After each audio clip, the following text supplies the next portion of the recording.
Hey, Facebook family. Welcome to Teenage Thursdays. I'm Lanita Hostin, and high school parents hire me to help their students stand on their own 2 feet after graduation. And tonight you are joining me for three powerful questions to ask every high school student in your life. So whether you're a parent, a mentee, godparent, uncle, auntie, whatever capacity you work in, but you are connected to high school students, this questions is for you.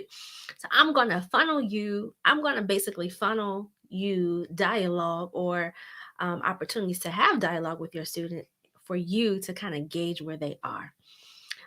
As you know, the moments of Teenage Thursdays, the intent is that I take a whole bunch of tools that are inside of the toolbox and I give them to you as you work with your a teenager in the NICU, the neonatal intensive care unit, which I call home.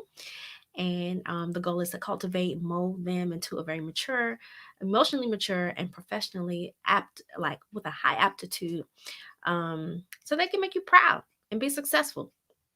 Okay, so let's jump in. I try to keep this in less than 10 minutes. Three powerful questions to ask every high school student in your life. The first one is, what is it that you do so well that someone would pay you for it? What is it that you do so well that someone would be willing to pay you for that skill set?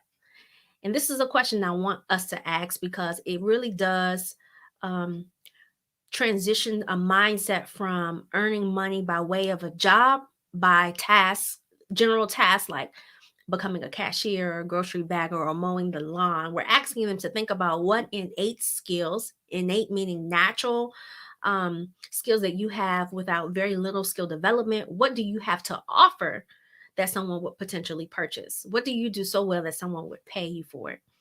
And as they're thinking about that, if they do not know, we are prompting them to have a level of self reflection and a level of self awareness because there are some things about them that are unique and that, if cultivated, someone would buy.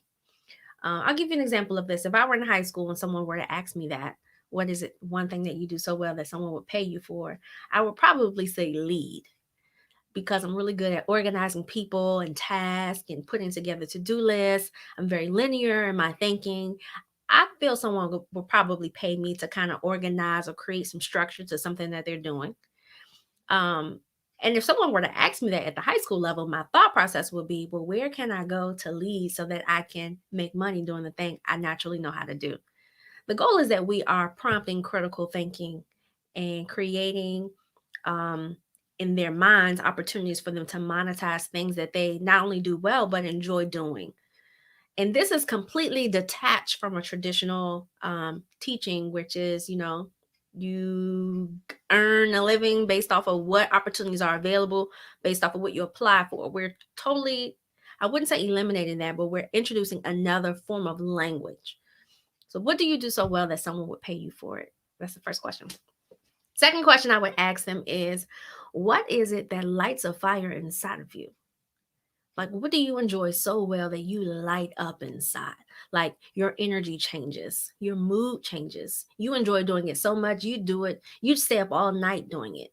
What do you enjoy doing so well that you would do it for free if no one paid you for it? If you could work 30 days straight, what would you enjoy doing? I really want our students to have a connection to their enjoyment and a connection to their passion. It is in the practice or the engagement of us doing the things that we love that creates um, the vibrancy and the energy of having a fulfilling life. Even if we are working in something that does not fulfill us, when we're doing something that we love, it's a great balance. Too many of us, adults included, we don't know what we like. And part of that it was a lack of self discovery that I feel happens very early.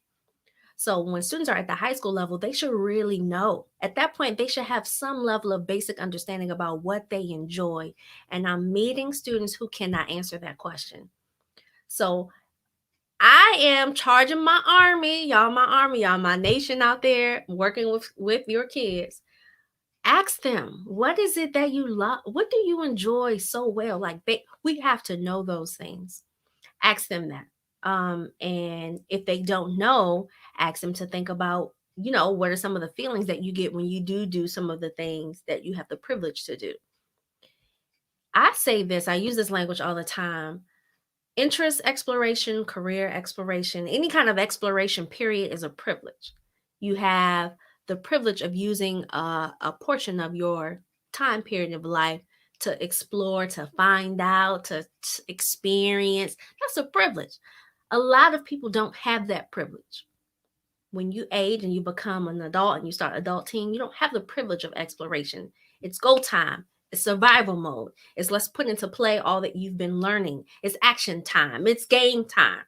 So when students are in like that, early middle school, early high school, that's their exploration period. And I always say no student should be idle in the summer months. You should not be idle in the summer months. That's the best, the easiest, the most opportune time to really explore your interests and find out what you like. Every summer I was doing something. I have had a summer job or some type of exchange for time for money since I was 12. Since I was 12. My first job was working. One of my mom's clients was a general attorney, a general practice attorney. She had the practice in her basement. She would pick me up from our house, take me to her house. I would file papers, answer the phone, and sometimes I would attend court with her. I was 12. I was 12. And what I learned from that experience was, well, one, I understood that she was running a business. I didn't know how she was making money, but I got exposed to law, to organization, to filing structure, to customer service. Those are skills that did translate as I matured. And when I was younger, I remember a lot of people saying you're so mature for your age, and I would attribute that to because I had a lot of early exposure to a lot of things very soon. And so I'm a big advocate of letting our students sit at board tables, letting them speak up or be added to the agenda, let them do volunteerism work or working in partnership with local business owners or people who own businesses, letting them see it, letting them ride with the trash man, letting them go with the realtor on a sales call, like expose them. The more things that they see, touch, or feel and experience, it opens their eyes to what's possible. And I don't know if you can see this on my wall behind me. One of my students made this, and it says, "Dream beyond what you can see." And I use that phrase because your dreams have a lid. The lid closes based off of what you've been exposed to. So inside of the lid, media, what your parents say, what your parents do for a living, your siblings, your family, maybe what you read in books, and the lid closes. We cannot dream beyond that, what we have experienced in this little box. So, the more we are opening up the lid by giving multiple examples, by showing them things that we haven't even seen, by taking them places we've never been to, by letting them have conversations with people we ain't never talked to, the lid opens and they can dream beyond what they see. So, it's our responsibility to do that. We prompt that through how we have dialogue, through what we allow them to see, touch, and experience. We call it feeling. So those are the first two powerful questions to ask. And here's the last one. If they have identified the thing that they are interested in and good at, because some students know, like I had a call with a parent and a student yesterday, and she said she wanted to be a civil rights attorney, which is dope. I hadn't heard that one in a while. And she knows exactly what, she has an idea of the type of school. My question to her, and her parent actually signed her up for the Dream Career Academy, would be who is available or whom have you made connection with who can assist you with your plan? As clear as we may be, you know, and I know that no dream is accomplished alone. We'd be a fool to think we can do things on our own. I told someone today in a podcast interview, they asked me, why do you invest in coaching? I said, because you invest in coaching to get the cheat code. When you're playing a game and you know that you want to get to the advanced level so you can have save your lives, you go look for the cheat code. The cheat code um, expedites the levels, and you are playing at a higher level and you are exposed to greater features in the game. That is the goal. We do that. We're able to get the cheat code through our relationships that we build. And those relationships, I'm not as big on using the relationships to get doors open, but I'm big on using relationships to get the knowledge transfer. Like, let someone tell you, hold your hand, and share what they were doing to get to where they are so you can shorten your learning curve. We ain't got to do it alone. And so the value of the village, we use that language a lot. It takes a village. It takes a village to raise a grown adult. It takes a village to support a grown person too. And so reminding them the power of being interdependent. So, they've been dependent, meaning you was doing everything for them. They become independent. They don't want you to do, they want to do for themselves. Interdependence is you and them working together. There's value in that, in relationships at every level. So we teach them interdependence by getting them letting them value bringing someone along the journey with them. And this past, what's the spring? I remember I was invited to do a virtual graduation speech, and the sole topic was, who are you taking with you when you leave? Every time we transition from a place, I feel we should always be taking someone with us on the journey.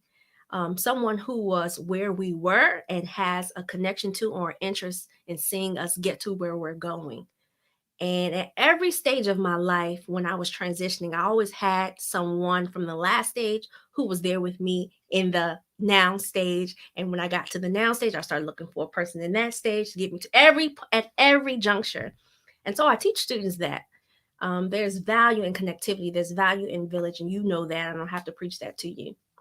So those are the three powerful questions I want you to ask your student. What do you do so well that you feel someone may pay you for it?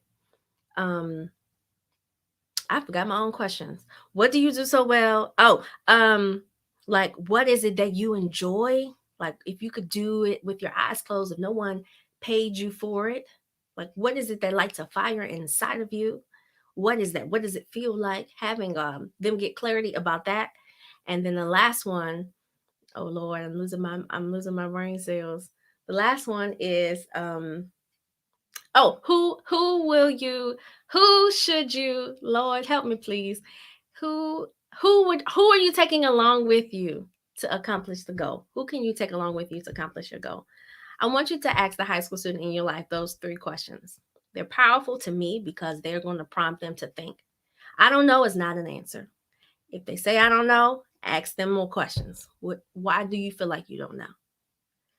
And I'll be honest, and some parents don't have the patience to have this kind of dialogue. That's why you hire people like me. You could do that too. Or you could just play this video. How about that? Play this video. And I would love to have dialogue with you, with your student about it if they're interested. So I'm gonna leave this right here. I am going to drop a link in the comments. The Dream Career Academy spring enrollment is now open.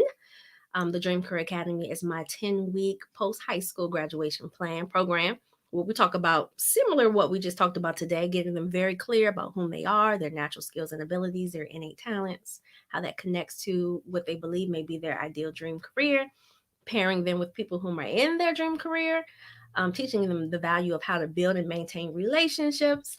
And at the end of the 10 weeks, each of them have a 4-year plan that me and the student sit down and create. It's custom for every student, just depends on their goal. And at the end of the plan, at the end of the program, I mail them a poster. It's like 22 by 24. And we transfer the plan that we created on our last session to that poster. And we do that because visualization is so powerful when you're aiming to achieve something. Visualization, affirmations, all of those things attribute to our subconscious mind as we are in pursuit of success.